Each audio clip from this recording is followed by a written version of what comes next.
So they keep harping on anti-Semitism and anti-Semitic attacks are on the rise. And you have to take that with a bit of grain of salt, folks, because the way that anti-Semitism has been pandered out and the goalpost has been shifting so continuously throughout the last, few years of the Israel-Gaza warfare, the just ethnic cleansing of Gaza, how they want to take over Palestine for the greater Israeli project, how they're going to Lebanon, how they're going into Syria, they're going and killing the Yemenis, they're trying to start another war conflict with Iran, trying to get the U.S. involved, how they're snapping back at people that have any critiques about Israel as anti-Semitic, even to the point that you mentioning George Soros in a bad light is considered anti-Semitic because he happens to be Jewish.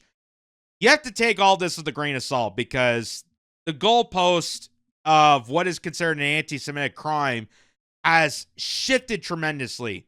And we have to be concerned with every time that someone cries an anti-Semitic crime has been committed. Well, what exactly is the crime? And is it described as a hateful motion? Or is it just criticism that someone, particularly a Zionist, doesn't agree with or doesn't want to hear, and they scream that that was a anti-Semitic claim? It's the boy that cried wolf scenario. And especially in regards to this. So this is from an account called Jews Fight Back. And they released this video here. This new video from the Toronto Metropolitan University shows the moment Hamas supporters were thrown out of a private pro-Israel event on Wednesday. They forced their way in, smashed glass, vandalized property, and assaulted an IDF veteran. What you're seeing is the response. One man, no backup, removing them by force. This is the Israeli-Arab conflict in a nutshell. The insurgent, they cry, and then they cry when they get the fight they begged for. So this happened at Metropolitan University, formerly Ryerson University. They had to change the name because, long story. So Toronto Metropolitan University, this is a pro-Israel student event. This is backed by the donors of the university, by the way. And they brought in IDF soldiers to party with these students. And what they're claiming is that pro-Palestine supporters interrupted this event. And here's how this conflict went about. So watch what happens here.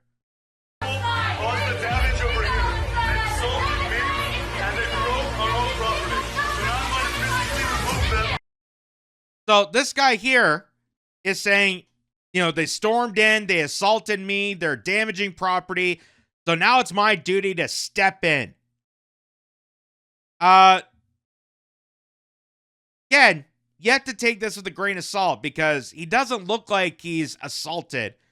Like, he doesn't look like he was hurt. He doesn't look like he was attacked by any means. And we've seen numerous accounts before where people claim they got assaulted when really the person claiming that they've been assaulted actually went up to that person, went up to the pro-Palestine person looking for a fight. So it could be one of those instances. Let's find out for ourselves.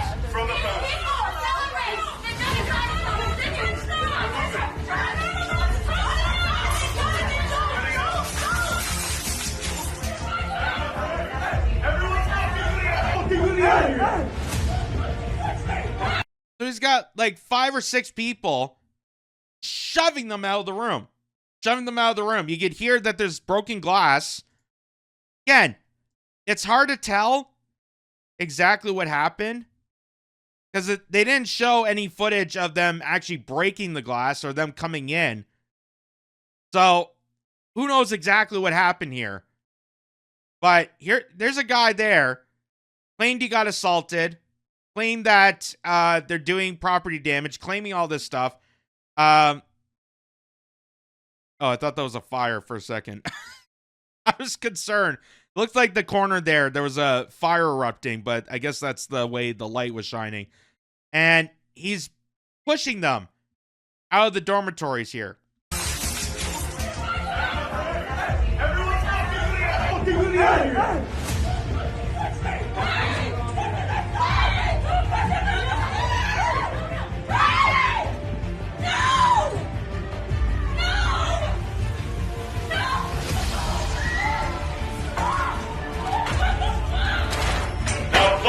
Block it. I think these over here. Now he's telling people to block the door. So there's. Do you feel like it was the event that was targeted, or were you targeted first? I think it's both. I was targeted as a Jew. So this is why you have to take it with a grain of salt, folks, because at the beginning, he just said he was assaulted, that they broke the windows, how devastating it was, and he got hacked, so he was so brave about it. Then he was asked by this guy, do you feel you got assaulted? He said, I think so. I think so. I'm pretty sure if someone was attacking you, you would know. You'd be confident to know. You just go, I think so. And he goes, I was targeted as a Jew, as an Israeli. So he doesn't even know. He has no idea. But he just assumes that, because they're on the other side, they're not 100% supportive of me, so obviously I was targeted because I'm Jewish, because I'm Israeli. It has nothing to do with the genocide, nothing to do with the ethnic cleansing, nothing to do with the fact that we've been lied to, nothing to do with the fact that, you've been lied this entire process since 1947. None of that has to occur. But yeah, it's because apparently he thinks so because he's Jewish, Israeli. Which, by the way, Israel's attacking Jewish people on the regular. I want to make that clear. Really? I think the event was targeted for being supportive of the state of Israel. No one could stop me, no one could stop us from being pro-Israel students. As much as they try to silence us, no one can stop pro-Israel students anywhere in the world and on our campuses. So that was part of the SSI, Students Supporting Israel, pro-Israel grassroots movement. Grassroots movement. Like when the Tea Party was introduced by the Koch brothers, because they're just so pleasant to the people. The Koch brothers. It wasn't for the fact that they wanted to dismantle the government so that they could pave the way for their autocracy, for their demise of the peasants, and they used and abused people for their gain set. Yeah. It's so grassroots, right? So this guy here, 99% Johnny Grass, retweets that video. It says, never forget, this is another event sponsored by Students Supporting Israel, a billionaire-funded hate group. So, not grassroots, not people just coming together in solidarity for this. This is a billionaire-funded hate group. This was deliberately done by the donors of the university. That's not grassroots. That's not grassroots. That's just students pandering to whatever group is established. That's a psyop. That's not a grassroots movement.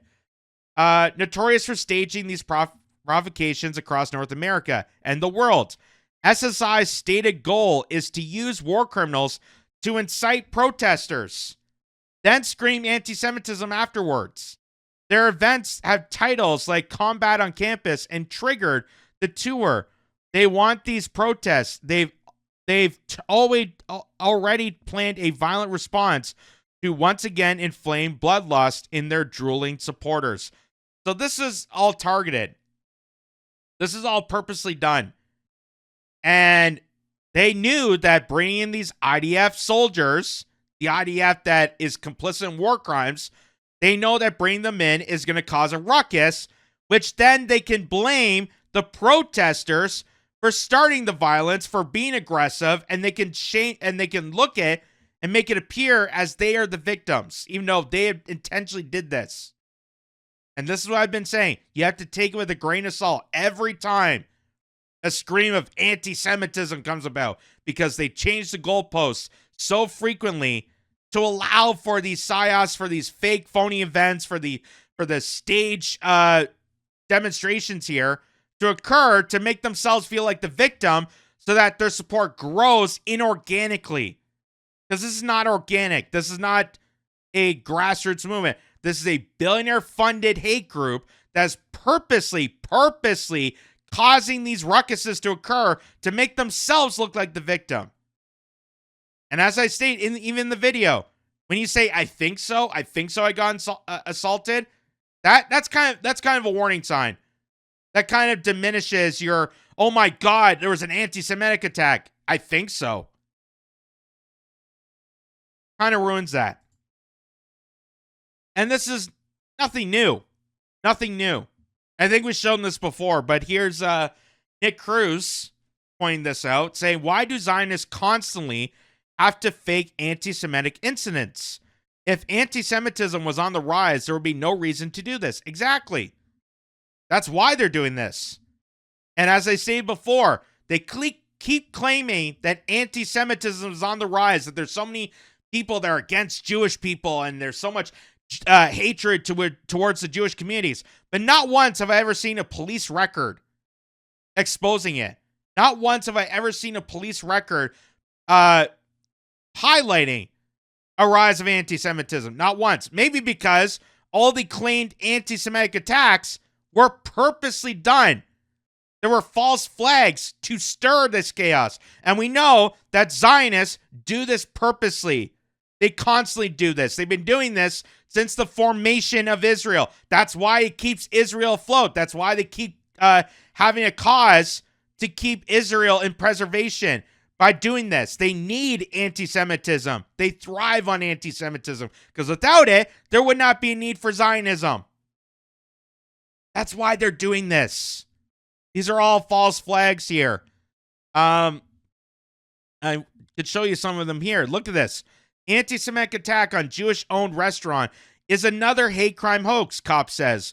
Worst anti-Semitic attack on kosher cafe revealed to be a scam by the owners. That's what we covered. That's the cafe in Toronto, I do believe. I think that's that same one, right? It doesn't say, but I think that's the same one. The kosher cafe in Toronto that's been having anti-Semitic attacks constantly that they fear for their lives. They did purposely. The owners did. And they got an insurance claim out of it. So they committed insurance fraud, and they also made a fraud of a hate crime. They purposely did this. Israeli advisor behind anti-Semitic political campaign in Austria. Jewish student admits fake hate crime. Jewish student charged with hate crime for vandalizing church with swastika and the word Trump. So not only to make it look like there's a rise of anti-Semitism, but also point it in the direction of Trump. Well, guess what? Trump became your buddy. And that's why they allowed him to become president. Because once Miriam Adelson cleared that check with him, that Miriam Adelson bought out the Trump administration and pushed everything towards Israel, now it was okay for a bigwig, mealy-mouthed game show host to become president again. Isn't that amazing? Isn't that amazing? They almost tried to take him out twice, and then all of a sudden, they just suddenly allowed him to become president. All the unlawful tactics that they penalized against him, they were trying to cut off his ability to run for president all this time. And all it took was Miriam Adelson to write a big check saying, pledge your support to Israel no matter what, and here we go. Now Trump is president. So he became your buddy. He became your buddy. This is in New York City. So after Zoran Mondamni won the New York mayor race, they immediately jumped to, oh, there's going to be a rise of hate crimes because Zoran Mondamni is not a full trench supporter of Israel. It's not saying he doesn't think Israel should exist. He's saying that it should be criticized the same way he criticized all countries when complicit of war crimes. And people took that as a hate crime. People took that as anti-Semitism. Well, here, this is a Jewish man who has been busted drawing swastikas in New York City. This is the cartoon S we have been dealing with in America. These folks are making it very tiresome to even take them seriously anymore. Exactly. It's the boy that cried wolf syndrome, just like the left did when it comes to racism. Everything was racist. Everything was transphobic. And they kept using it, tiring out the word. So when something actually is racist or transphobic, it doesn't have the same certainty because you overused the word. You overused this tactic to bait people and make yourselves look like the victim. When people do get victimized, when people actually do experience a hate crime, they are not going to get that formal treatment because you overuse the word. You've overused it. Just like with this, everything is anti-Semitic. Well, now, when there's actually an anti-Semitic crime, people are not going to take it seriously because we know that a lot of these anti-Semitic crimes are done by Jewish people, are done by the Zionists. To make it look like hate crimes are on the rise. So here's some video proof of it. There's the guy there. There he is riding his bike. Goes up to the window. There you go. Looks like he's spray painting.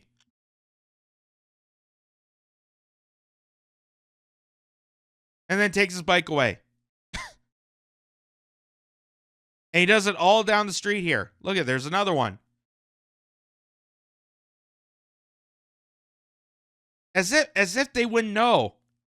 As if they wouldn't know. As if they couldn't imagine that a security camera nearby, this is New York City, by the way, there's security cameras all over the place, would not catch a Zionist purposely doing this and making themselves the victim. This is why I can't take all these rise of anti-Semitism seriously because of stuff like this. Because we have video proof and evidence of so many instances where they falsify or they make up or they purposely intend to stir up division, stir up chaos by establishing a hate crime. They're the ones purposely doing it. Because again, without anti-Semitism, there wouldn't be a need for Zionism. There wouldn't be a need for this. And that's why they keep doing it. Here's some more examples, by the way. I just want to show you this. So, Australia police say seemingly anti-Semitic terrorism incidents were really criminal con jobs to sow chaos. An explosives-filled trailer that Australian politicians earlier described as an anti-Semitic terrorism plot as a foiled mass casualty event was staged by criminals in a complex hoax that was never meant to be detonated, police said Monday. Law enforcement agencies investigating January's discovery of the trailer on the outskirts of Sydney divulged in a news conference that it's placed with concert by criminals who meant to divert personal gain from tipping off authorities to its presence and bizarre twists in the saga that followed a months-long wave of anti-Semitic crimes in Australia. So they were trying to manufacture this made-up terrorist plot to go along with the rise of anti-Semitism.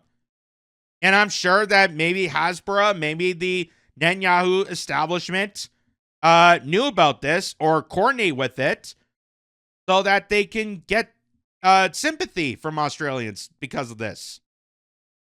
Or how about this? Hate crime attack on cafe was staged, Winnipeg police say, after owners charged with mischief. Family insists they did not make up the story of alleged attack, vandalism. So, after investigating, they proved that it was staged. That all these hate crimes, all this it was staged. They purposely did it. Just like in Montreal, there was that woman that posed herself as a Palestinian protester who later turned out to be a Zionist cafe owner. And she purposely dressed up, again, to sow chaos, to discredit the Palestinian movements so that she can look like the victim and squander anyone that criticizes her or the Zionist movement. New York man admits painting swastikas on his own home. How about this from the Daily Caller? Jewish student admits swastika hoax in Jewish frat dorm at George Washington University. So this is why you take things with a grain of salt, folks. This is why, um, you know, I condone hate crimes. I condone violent attacks. I condone discriminatory actions against anybody. But I do so condone people that are falsifying these claims to build up a political movement, which that's what Zionism is. It's not religious by any means. It's a whole geopolitical cult to purposely cause political violence and outbreaks. Like, they're the things that they're claiming that they're fighting against. They're saying that the Palestinian protesters, that people that are concerned about Gaza, they're the ones that are the lunatics that are, causing the chaos and putting swastikas up. But they're the ones actually doing it. The Zionists are the ones actually doing it purposely, so there would be chaos, so there is division, so they can come out and make themselves feel like the victim when they're purposely not. They are part of the problem. They are part of the rise of anti-Semitism because they don't respect Jewish people. Palestinian supporters protect Jewish people, not Zionists, not people in Israel, because Jewish rabbis in Israel are being beaten daily for not supporting the Zionist cult. And it is a cult, because even the people that are in the Zionist clan, if you're not 110% on board with them, you're also going to get demonized. Which goes to show you how crazy and barbaric this death cult is. And now you can see they're creating these instances purposely to manufacture consent so that they become the victim and they have an excuse on why Israel needs to full forward this genocide and wipe out more Arabs and Palestinians and Muslims and elsewhere, and the critics who disagree with them. Just absolutely disgusting.